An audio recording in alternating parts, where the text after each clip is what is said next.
Oi, eu sou a Laila do Projeto Balaia e chegamos para a gravação de mais um episódio do projeto. Vocês sabem onde eu estou, né? No Parque Ibirapuera, o meu novo lugar favorito de gravação dos vídeos do Projeto Balaia.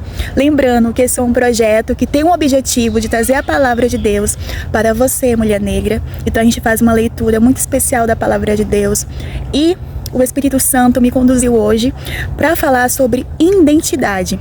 Isso mesmo.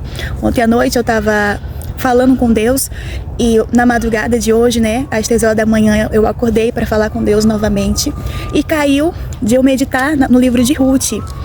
E diferente de muitas pregações que eu já escutei ou daquilo que a gente normalmente escuta quando se fala do livro de Ruth, né, que é um livro romântico, eu vim trazer uma interpretação sobre identidade nesse livro que o Espírito Santo me mostrou. Se você gosta do tema Mulher Negra, sobre identidade em Deus, já se inscreve no canal, curte e compartilha o projeto. E eu peguei esse galho de pau do nada, porque eu sou aleatória. Já abra a palavra de Deus no livro de Ruth, capítulo 1, versículo 16. Disse, porém, Ruth: não me iste para que te deixe e me afaste ao pé de ti, porque aonde quer que tu fores, irei eu, e onde quer que pousares à noite, ali pousarei eu. O teu povo é o meu povo, o teu Deus é o meu Deus. Onde quer que morreres, morrerei eu, e ali serei sepultada. Faça-me assim o Senhor, e outro tanto, se outra coisa que não seja a morte me separar de ti. Amém? Nesse capítulo 1, quando você for ler em casa o livro de Ruth, você vê que ela fala essas falas para Noemi, sua sogra, que após perder o esposo e os 2 filhos, decide voltar para Belém. E ela toma essa decisão e Orfão e Ruth decidem ir com ela. Mas no meio do caminho, Noemi olha para elas e fala: olha, meninas, eu não tenho mais como gerar, eu já estou velha, o Senhor me abandonou. É certo que vocês voltem para os seus deuses, para o seu povo, para casa novamente. E elas se abraçam, choram. Orfão volta. E aí Noemi fala para Ruth novamente: olha, a tua cunhada já foi. Por que você está comigo ainda? Volta, eu não posso te dar filhos. E Ruth pega e fala: olha, não insista mais que eu vá embora, porque eu vou ficar contigo até o fim. E o teu Deus será o meu Deus, e se você morrer e for sepultada num lugar, lá eu também vou ser sepultada. Enfim, ela declarou essa declaração que eu acabei de ler para vocês, depois que Noemi insistiu para que ela fosse embora e deixasse ela sozinha. Mais na frente você vai ver que Ruth, ela chega com Noemi na terra, né? Capítulo 1, versículo 22. Eles chegam a Belém no princípio da seca das ervadas, ou seja, no princípio da colheita, em uma época frutífera. E Ruth chega para Noemi no capítulo 2 e fala: olha, Noemi, deixa eu ir no campo procurar espigas de milhos para que a gente possa comer, ter o que vestir. Ou seja, ela falou: Noemi, eu vou fazer o meu corre. E Noemi falou: pode ir. E Ruth caiu justamente na terra, no campo de Boaz, que é o remidor. Vamos parar por aqui. O Espírito Santo me mostra aqui que a partir do momento que Ruth, ela escolheu Deus, ela escolheu ter a sua identidade em Deus, depois você vai ler o livro de Ruth com calma, a partir desse momento que ela declarou que o Deus de Israel era o Deus dela também e que ela não ia voltar atrás, começou a acontecer uma série de coincidências, que nós sabemos que no mundo espiritual, que no reino de Deus, não existe coincidência. Na vida de Ruth, ela chegou em uma época frutífera, em uma terra que, se ela chegasse, que fosse uma época de seca, ia passar fome ela e Noemi. Mas ela chegou em uma época de colheita. Ela tinha tantos campos para cair, né, para fazer o corre dela só ela e Deus, mas ela caiu justamente no campo de Boaz, que é o seu remidor. E o que foi que o Espírito Santo me fala aqui e nos ensina aqui, para mim e para você, mulher negra?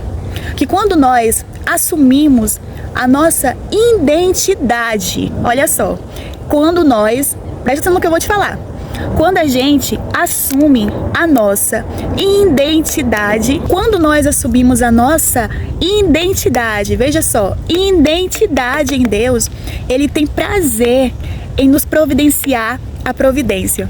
Parece redundante isso que eu tô falando, né? Ele providencia a providência para aqueles que confiam nele, para aqueles que firmam a sua identidade nele. E isso é muito interessante na vida de Ruth, né? Muito claramente visto aqui em Ruth, porque ela foi vista por um homem super rico, poderoso, filho de Deus, servo do Senhor, uma liderança, um homem que desde o começo providenciou ela. Não vamos entrar aqui num aspecto romântico, vamos entrar no que o Espírito Santo, no que Deus, ele colocou e ministrou para mim hoje, para passar para vocês. O Senhor colocou no caminho de Ruth um Boaz, uma pessoa que somou na vida dela. Quando ela assumiu a sua identidade, você percebe que tudo aqui que se realizou na vida de Ruth foi a partir do momento que ela decidiu seguir o Deus de Israel. E olha que legal, Boaz, se você for pesquisar depois, ele é filho de uma estrangeira, né, a Raabe, que também em um momento de decisão, né, ela abandonou os deuses, abandonou o seu passado quando houve a questão do muro de Jericó, né, quando os espias foram, ela assumiu Deus na sua identidade e foi levada para Israel com a sua família, né, e o Senhor providenciou um marido e esse marido deu Boaz. Então Boaz, ele já sabia do contexto de uma pessoa estrangeira, ele já sabia como é ser estrangeiro na terra de Israel, e ele já conhecia a história de Ruth antes mesmo dela abrir a boca, né? Ele observou ela no campo e olha como Deus fez. Entre tantas moças, entre tantos trabalhadores, o Senhor colocou tipo uma lâmpada, né? em cima de Ruth, para que Boaz pudesse vê-la. E isso é cuidado do Senhor nas nossas vidas. Isso prova que quando nós colocamos nossa identidade no Senhor, todas as demais coisas, elas são naturalmente acrescentadas em nossas vidas. E isso é o que fala a palavra de Deus. Ela fala assim, olha, busca primeiro o reino dos céus e a sua justiça, e as demais coisas vos serão acrescentadas. E isso é muito real, mulher negra. Às vezes a gente coloca a nossa expectativa em relacionamentos, na nossa profissão, na nossa academia, no nosso conhecimento, quando na verdade deveríamos colocar nossa identidade, a nossa identidade como pessoas, como servas de Deus, como filhas de Deus, que todas as demais coisas, o Senhor é Deus para acrescentar, o Senhor é Deus para providenciar. Eu não sei o que você está passando. E às vezes o inimigo, né, o diabo, ele coloca pequenas armadilhas para tentar tirar a gente do caminho do Senhor, para tentar arrancar da gente a nossa identidade. Por exemplo, a mágoa. Às vezes você passa por situações que querem provocar em você o sentimento de raiva, de injustiça, para que você vá lá e discuta, para que você lá fique com aquele sentimento ruim no seu coração. E isso vai minando você da presença de Deus, vai tirando de você a vontade de ler a palavra, de orar, de ir buscar na igreja. Isso tudo é para tirar de você a identidade. Quando nós olhamos para pessoas que estão afastadas do Senhor, não da igreja, tá? Do Senhor, porque é muito provável e é muito possível existir pessoas dentro de templos religiosos que estão afastadas do Senhor. E como é que acontece esse afastamento? Na identidade. A pessoa já não sabe mais quem é. Dentro do templo é uma coisa, fora do templo é outra coisa. O diabo já minou a sua identidade. Mas não permita, mulher negra. E se você olha para você hoje e vê que a sua identidade está sendo minada por um sentimento de mágoa, por maus olhos ou pela religiosidade, muitas coisas podem minar a nossa identidade em Deus. Mas se você olha para você, porque eu sempre falo isso, o projeto começa em mim. E eu não fico procurando defeito nas pessoas, não. Eu olho para mim, né? O que tem na minha identidade? O que o inimigo está colocando para me tirar da presença do Senhor, para minar a minha identidade em Deus? E eu levo isso em oração, sabe? Às vezes a gente tem que ser muito humilde para reconhecer que a gente não é perfeita, não.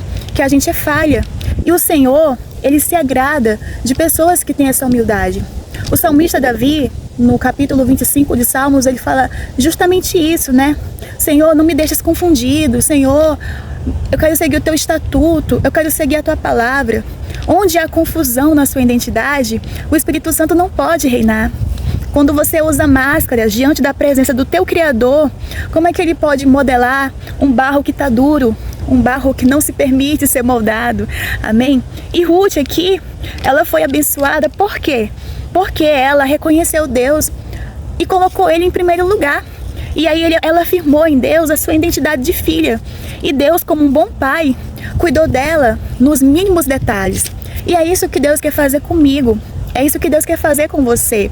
Ele quer cuidar de você como um pai, nos mínimos detalhes. Mas para isso é necessário que você coloque a sua identidade nele. Que você coloque, meu Deus, talvez eu tenha uma falha de caráter, muda isso em mim, muda esses pensamentos, muda esse comportamento, para que as pessoas vejam o teu caráter na minha vida. Amém? E eu oro para que essa palavra te encontre no momento certo. E mulher negra, nunca se esqueça que Jesus te ama muito. Um beijo no seu coração.